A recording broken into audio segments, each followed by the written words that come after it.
প্রেগন্যান্সিতে gynaecologist ডক্টরের কাছে গেলেই উনি কিন্তু কিছু তার নিজস্ব পছন্দ মতো আয়রন ট্যাবলেটস দেন। এদিকে সরকারি হাসপাতাল থেকে বা স্বাস্থ্যকেন্দ্র থেকেও কিন্তু মায়েদেরকে কিছু ফ্রিতে কিছু আয়রন ট্যাবলেটস দেওয়া হয়ে থাকে। এবার প্রশ্ন ওঠে যে খাবো কোনটা, কেনাগুলো খাবো না গভর্নমেন্ট সাপ্লাই ওষুধগুলো খাবো।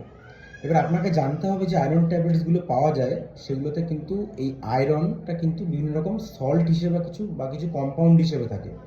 সরকারি সাপ্লাইতে সাধারণত দেওয়া হয়ে থাকে ফেরাস সালফেট। এই ফেরাস সালফেটে কিন্তু অনেকের ক্ষেত্রে কিন্তু সহ্য হয় না, মানে গ্যাস হওয়া, বমি লাগা এগুলো কিন্তু অনেক বেশি হয়ে থাকে। তো যদি সহ্য না হয় তাহলে কিন্তু আপনাকে কেনা ট্যাবলেটসের দিকে শিফট করতে হবে।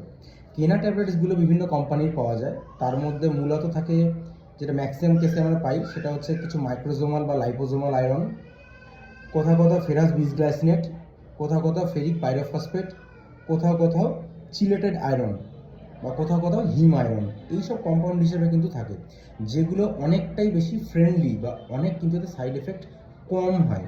সুতরাং আপনি প্রথমে অবশ্যই গভর্নমেন্ট সাপ্লাইয়ের ওষুধ ট্রাই করে দেখতে পারেন। যদি কোনো অসুবিধা না হয়, আপনার শরীরে সহ্য হয়, আপনি নির্দ্বিধায় খান। কিন্তু যদি সহ্য না হয়, সাইড এফেক্টস হয়, তাহলে কিন্তু আপনার সংশ্লিষ্ট ডক্টরের সাথে পরামর্শ করে আয়রন ট্যাবলেটস চেঞ্জ করতে হবে, মানে তার ফর্মুলেশন চেঞ্জ করতে হবে। সুস্থ থাকবেন, ভালো থাকবেন।